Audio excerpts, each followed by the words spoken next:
Hi all, എല്ലാവർക്കും unique അക്കാഡമിയിലേക്ക് സ്വാഗതം.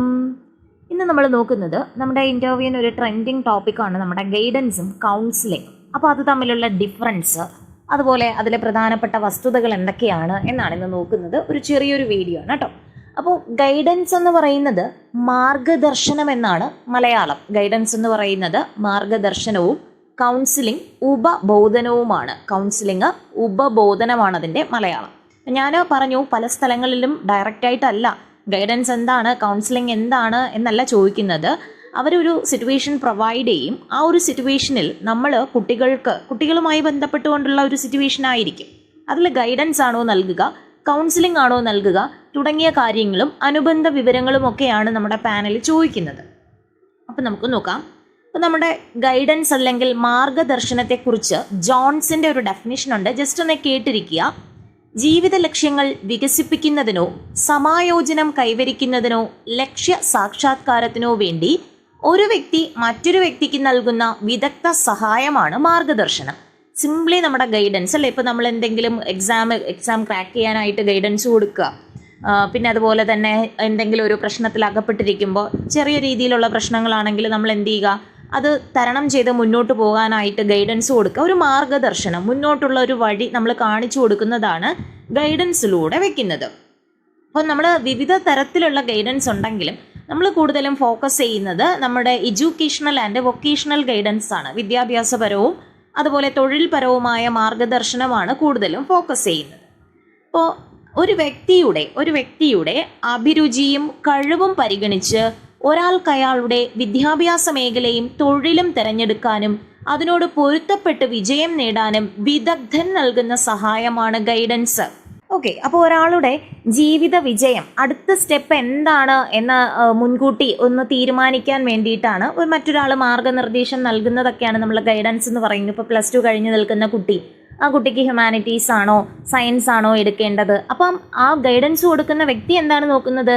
കുട്ടിയുടെ അഭിരുചി ഏതു മേഖലയിലാണ്, അല്ലെ? കുട്ടിയുടെ അഭിരുചി സോഷ്യൽ സയൻസിലാണോ അല്ലെങ്കിൽ സയൻസിലാണോ കുട്ടിയുടെ അഭിരുചി എന്ന് നോക്കിയിട്ടായിരിക്കും ഗൈഡൻസ് കൊടുക്കുന്ന ആള് അനുയോജ്യമായിട്ടുള്ള ഒരു ഗൈഡൻസ് കൊടുക്കുന്നത്. ഓക്കെ, അപ്പം എന്താണ്? ഒരു വ്യക്തിയുടെ അഭിരുചിയും കഴിവും പരിഗണിച്ച് ഒരാൾക്ക് അയാളുടെ വിദ്യാഭ്യാസ മേഖലയും തൊഴിലും തിരഞ്ഞെടുക്കാനും അതിനോട് പൊരുത്തപ്പെട്ട് വിജയം നേടാനും വിദഗ്ധൻ നൽകുന്ന സഹായമാണ് ഗൈഡൻസ് എന്ന് പറയുന്നത്. അപ്പോൾ ഇവിടെ നമ്മുടെ ഗൈഡൻസ് കൊടുക്കുന്ന വ്യക്തി ഈ കുട്ടിയുടെ കഴിവും അതുപോലെ പരിമിതിയും അഭിരുചിയും ഒക്കെ എന്ത് ചെയ്യണം? മനസ്സിലാക്കിയിരിക്കണം. എങ്കിലല്ലേ അതിനനുസരിച്ച് നമുക്ക് ഗൈഡൻസ് കൊടുക്കാനായിട്ട് കഴിയുള്ളൂ. ഓക്കെ, അതുപോലെ വിവിധ തൊഴിൽ സാധ്യതകളും അതിനാവശ്യമായ വിദ്യാഭ്യാസ യോഗ്യതകളും ഒക്കെ എന്ത് ചെയ്യണം?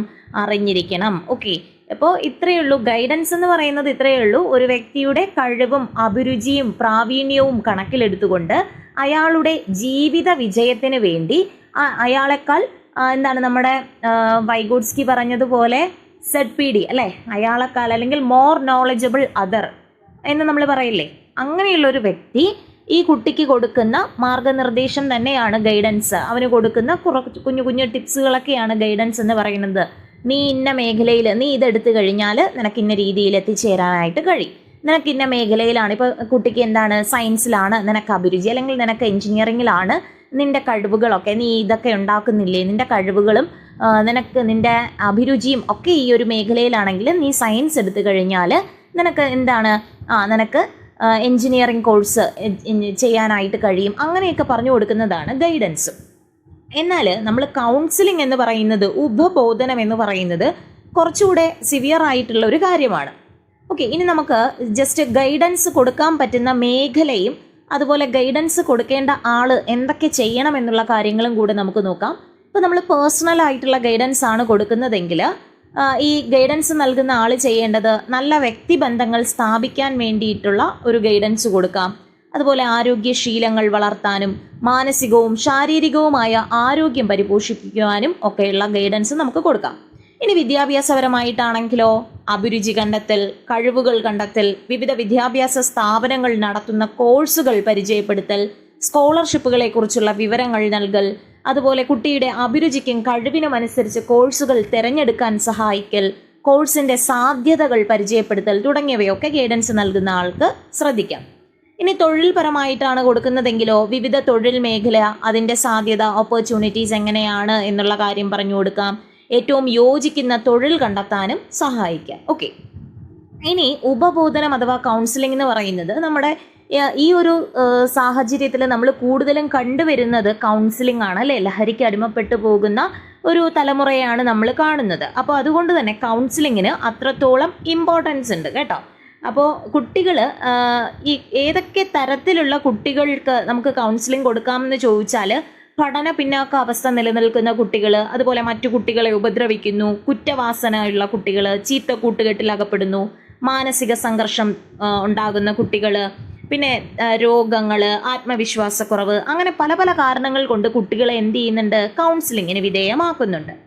അപ്പോൾ നമ്മൾ ഈ കൗൺസിലർ അല്ലെങ്കിൽ ഈ കൗൺസിലിംഗ് ചെയ്യുന്ന ആള് ഈ എന്തൊക്കെ കാര്യങ്ങളാണ് ശ്രദ്ധിക്കേണ്ടത് എന്നുള്ള കാര്യം കൂടെ ഒന്ന് ഓർത്തിരിക്കുക.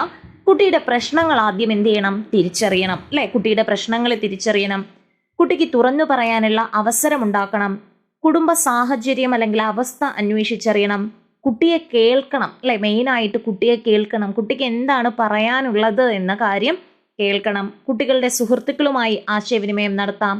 അതുപോലെ വിദഗ്ധരുടെ സേവനം ആവശ്യമാണെന്ന് തോന്നുവാണെന്നുണ്ടെങ്കിൽ അത് തിരിച്ചറിഞ്ഞ് ലഭ്യമാക്കാം. പ്രശ്നങ്ങളെ നേരിടാൻ കുട്ടിയെ പ്രാപ്തനാക്കാം. പരിഹാര മാർഗങ്ങൾ കണ്ടെത്താൻ കുട്ടിയെ സഹായിക്കാം. ഇനി എന്താണ് ഒരു ഡെഫിനിഷനായിട്ട് നമുക്ക് പറയുകയാണെന്നുണ്ടെങ്കിൽ, ഒരു വിദഗ്ധ സഹായിയുമായുള്ള തുറന്ന ചർച്ചയിലൂടെ പ്രശ്നം തിരിച്ചറിയുകയും അത് പരിഹരിക്കാൻ ഉതകുന്ന ഫലപ്രദമായ ഇടപെടലുകൾ നടത്തുകയും ചെയ്യുന്ന പ്രക്രിയയാണ് എന്തെന്ന് പറയുന്നത്, നമ്മുടെ ഉപബോധനം അഥവാ കൗൺസിലിംഗ് എന്ന് പറയുന്നത്. ഒരു വിദഗ്ധ സഹായിയുമായുള്ള തുറന്ന ചർച്ചയിലൂടെ പ്രശ്നം തിരിച്ചറിയുകയും അത് പരിഹരിക്കാൻ ഉതകുന്ന ഫലപ്രദമായ ഇടപെടലുകൾ നടത്തുകയും ചെയ്യുന്നതാണ് എന്ത്, കൗൺസിലിംഗ് അഥവാ ഉപബോധനം എന്ന് പറയുന്നത്. അപ്പോൾ ഈ ക്ലയൻറ്റും അതുപോലെ കൗൺസിലറും തമ്മിലുള്ളൊരു ബന്ധമാണ് പറയുന്നത്. ഓക്കെ, ജസ്റ്റ് ഒന്ന് ഓർത്തിരിക്കുക. പിന്നെ നമ്മുടെ കൗൺസിലിങ്ങിൻ്റെ ലക്ഷ്യങ്ങൾ എന്തൊക്കെയാണ് അല്ലേ. നമ്മുടെ കൗൺസിലിങ്ങിന് വരുന്ന കുട്ടിയെ അവന് പതിയെ ഒറ്റ ദിവസം കൊണ്ടൊന്നും ഇത് മാറില്ല. എന്ത് ചെയ്യുന്നുണ്ട്, ക്രമേണ കൗൺസിലിംഗ് നടത്തി അവനെ എന്ത് ചെയ്യുന്നുണ്ട്, ഒരു പഴയ രീതിക്ക് കൊണ്ടുവരാനും അതുപോലെ തന്നെ അവനിൽ ആത്മവിശ്വാസം വളർത്തിയെടുക്കാനും ഉയർന്ന തരത്തിലുള്ള മാനസികാരോഗ്യം വീണ്ടെടുക്കാനും ഒക്കെ സഹായിക്കും. അതുപോലെ കുട്ടിയുടെ ഇപ്പോൾ നിലവിലുള്ള കഴിവുകൾ ഉപയോഗിച്ചുകൊണ്ട് അവൻ്റെ പരിമിതികളെ മറികടക്കാനായിട്ട് സഹായിക്കുന്നു.